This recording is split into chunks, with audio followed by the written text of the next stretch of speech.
अस्सलाम वालेकुम फ्रेंड्स। आज हम बात करने वाले हैं एक ऐसे टॉपिक की जो हर जगह यूज होता है, चाहे बिजनेस हो, एजुकेशन हो या डेली लाइफ। और वो है मेजर ऑफ सेंट्रल टेंडेंसी। ये सुना सुना लग रहा है ना? अरे भाई, ये वही मीन, मीडियन और मोड है जो स्कूल से लेकर यूनिवर्सिटी तक हमारे साथ रहते हैं। अगर आपको कभी नंबर्स को एक सिंगल वैल्यू से समराइज करना हो तो ये तीनों टूल्स आपकी हेल्प करते हैं। आज हम देखेंगे मीन, मीडियन और मोड क्या होते हैं, कैसे काम करते हैं और किस सिचुएशन में इनका इस्तेमाल होता है। चले सबसे पहले बात करते हैं मीन की, जो असल में अर्थमेटिक एवरेज होता है। कहीं सुना?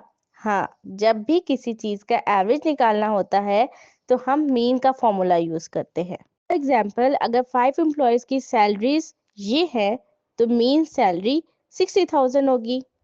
प्रॉब्लम तब होती है जब डेटा में आउटलायर्स होते हैं। मतलब अगर एक बंदा 10 लाख कमा रहा हो और बाकी सब 50,000 या 70,000 के दरमियान हो तो मीन गलत इंप्रेशन देगा। लाइक, और मेरी सैलरी एवरेज कैसे 10 लाख आ गया, ये तो धोखा है। अगर मीन आपको धोखा दे रहा हो तो मीडियन का यूज करें। ये हमेशा मिडल वैल्यू होती है, बस कंडीशन ये है कि डेटा असेंडिंग ऑर्डर में होना चाहिए। और नंबर्स हैं तो फॉर एग्जांपल 18, 19, 20, 21 एंड 22, तो मीडियन होगा मिडिल वैल्यू यानी कि 20।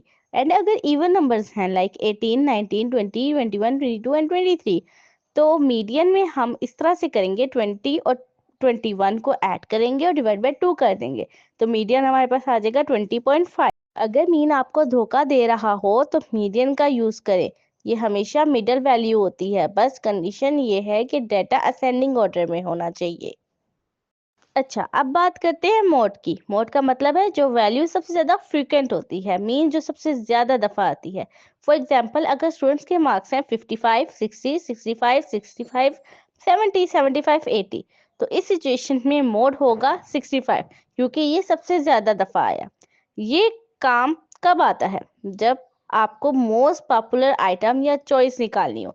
मार्केट रिसर्च में बिजनेसेस देखते हैं कि सबसे ज्यादा कौन सा प्रोडक्ट बिक रहा है, वहाँ मोड यूज होता है। इसका सबसे बड़ा बेनिफिट ये है कि ये आउटलायर से अफेक्ट नहीं करता। इनकम डिस्ट्रीब्यूशन, हाउस प्राइसेस और टैक्स स्कोर को एनालाइज करने में मीडियन बेस्ट ऑप्शन होता है। तो हमारे पास स्क्यूड डेटा होता है लाइक सैलरीज, हाउस प्राइसेस हो, तो हम मीडियन को यूज करते हैं क्योंकि ये आउटलायर से अफेक्ट नहीं होते और ये एक्सट्रीम वैल्यूज को इग्नोर कर देते हैं। जब हमारे पास कैटेगोरिकल डेटा या मोस्ट कॉमन चॉइस का फैक्टर होता है स्पेशली, तब हम मोड का इस्तेमाल करते हैं, जो कि हमारे पास मोस्ट फ्रीक्वेंट वैल्यू को शो करता है, लेकिन ये कुछ डेटा सेट्स में एग्जिस्ट नहीं करता।